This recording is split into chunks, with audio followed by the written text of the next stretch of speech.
What are we doing here? And where are we gonna go? It's like we just woke up one morning and then it's welcome to the show. Don't ask any questions, just go with the flow. Make as much money as you can and try your best not to get broke. Copy everything you see on the TV, from the hairstyles to the clothes, and don't think too often, just do exactly as you're told. And if you ever get confused, then just turn towards the alcohol.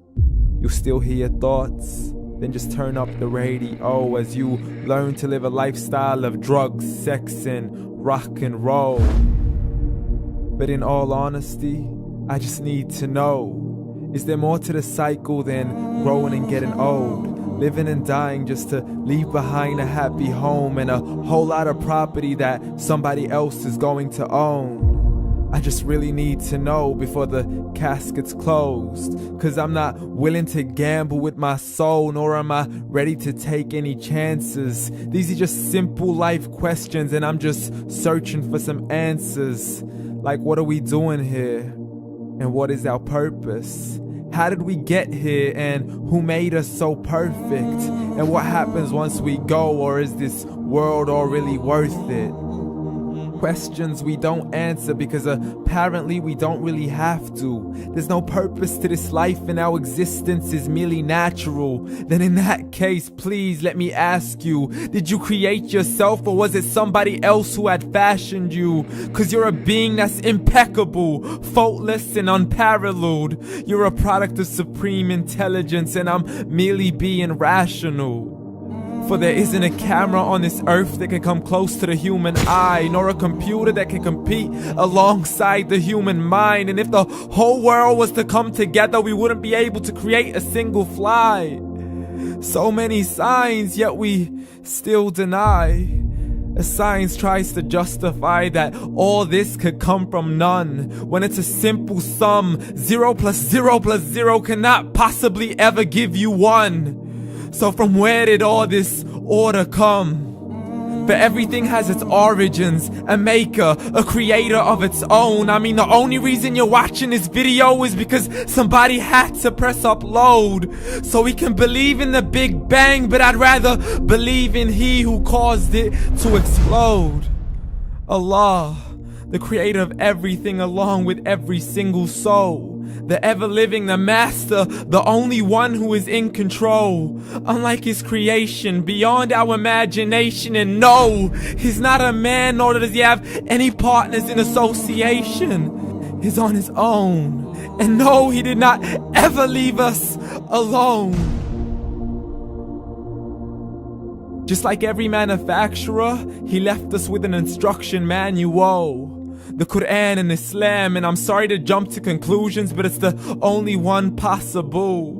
The only definition of God is the one and only supreme being. It's logical, a book with 0 contradictions, with miracles that are both scientific and historical, all revealed over 1400 years ago. Like the detailed description of the human embryo. The descriptions of the human embryo in the Quran cannot be based on scientific knowledge in the 7th century. To the mountains as pegs holding firm the earth below, and the 2 seas that don't mix in a complete separate flow. To the planets in orbit, alternating night and day as they stay in flow. The expansion of the universe and the creation of everything from H2O. To the stories of the past and the preservation of Pharaoh. To identifying the lowest point in the land where Persia defeated Rome. The gushing fluid that created man in the glands between the ribs and the backbone. And not a word has changed, it's still the same. So please explain how all this was known over 1400 years ago. To a man who couldn't read or write, as he would recite whatever the angels spoke. And if you still don't believe, please try to come up with something that's even close.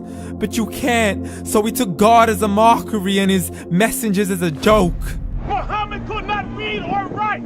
How's somebody who can't read or write gonna start a religion? Dismissed his scriptures as legends and tales of the ancient folk, as we live life according to our whims, desires, and hopes. saying this life is the only home we will ever know. We will live then die, then simply turn to bones. YOLO!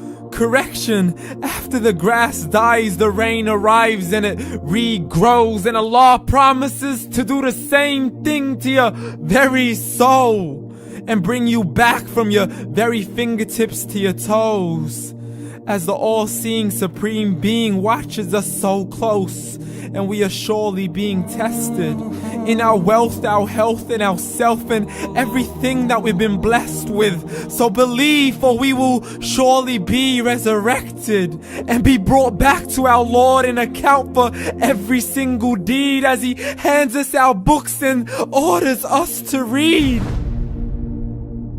From the bad to the good and everything in between. You yourself are sufficient for your own accountability, so don't be mad at me. You are the one who thought He wouldn't come back to me. I gave you a whole life long to search after me, but you were busy in all that which was temporary, so read. And glad tidings to all those who believed, and if you disbelieve, read. And don't let that day be the first day you find out what your life really means. Read.